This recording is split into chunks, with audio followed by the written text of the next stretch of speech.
The vanishing point, a son lost in the mountains, June 2024, Tenerife, a holiday island. For Jay Slater, a 19-year-old apprentice bricklayer from Lancashire, it was meant to be a break, a music festival with friends. But then, something went wrong, terribly wrong. Jay vanished. He was last heard from on the 17th of June. He'd attended the festival. He'd stayed out late with new acquaintances. He found himself in a remote part of the island, far from his own accommodation. He was trying to get back. He called a friend. His phone battery was critically low, just 1%. He was lost. He said he'd missed a bus. The call ended. Then silence.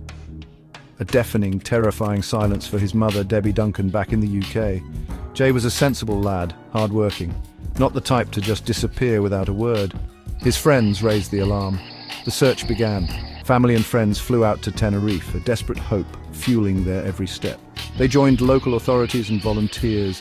They scoured the rugged terrain, the unforgiving mountains of the Masca area.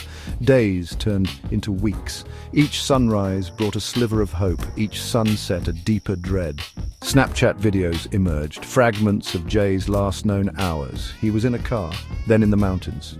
Early on that fateful Monday morning, he'd stayed at an Airbnb, Casa Abuelatina, with two men he'd met.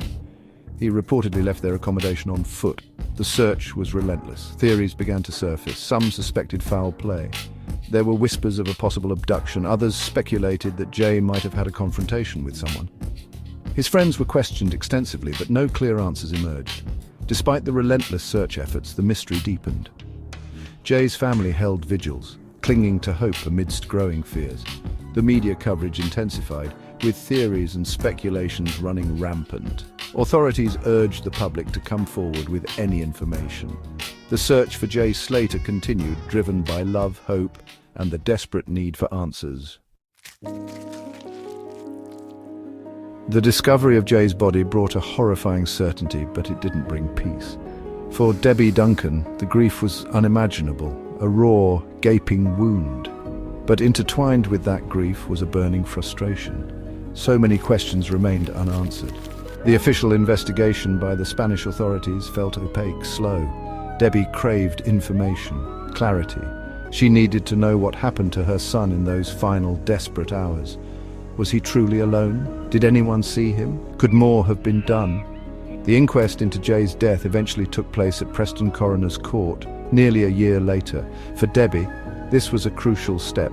A chance, perhaps, for some transparency. She pleaded for it. She wanted Jay's friends, the ones who were with him on that trip to Tenerife, to testify. But even the inquest brought fresh frustration. Key witnesses, Ayub Kasim and Stephen Rockus, the men Jay was last seen with, did not show up. Some even suggested that Debbie was suspicious of Rachel Hargreaves, another friend on the trip. As if the grief of losing her son and the frustration with the investigation weren't enough, Debbie Duncan found herself facing another, utterly insidious enemy: online trolls. While she was desperately trying to find Jay, and later trying to understand his death, a barrage of cruelty was unleashed upon her from the dark corners of the internet.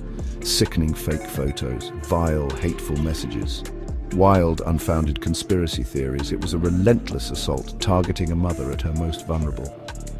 People she had never met, hiding behind anonymous profiles, felt entitled to spew venom and speculation about her son and her family.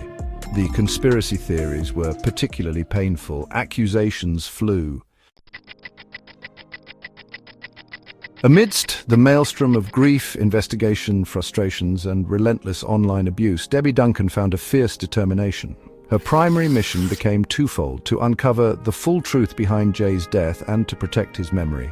She refused to let her son be defined by the circumstances of his passing or the vile fabrications of online trolls.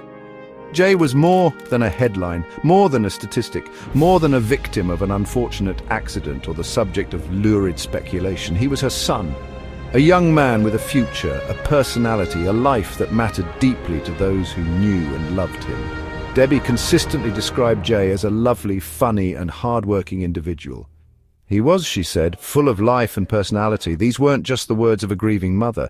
They were an attempt to reclaim his narrative. The horrific online abuse Debbie Duncan endured has galvanized her. Beyond seeking justice for Jay and protecting his memory, she has found a new urgent purpose to ensure that other grieving families do not suffer the same cruel fate. Her experience has laid bare the devastating impact of online trolling, the way it can compound sorrow and obstruct the grieving process. She is now channeling her pain into a powerful call for action, a plea for greater accountability, for stronger measures to combat the anonymous cruelty that thrives in the digital shadows. This is no longer just about her family, it's about a systemic problem that needs addressing. Debbie's call is for tangible change. She wants to see online platforms take more responsibility for the content they host.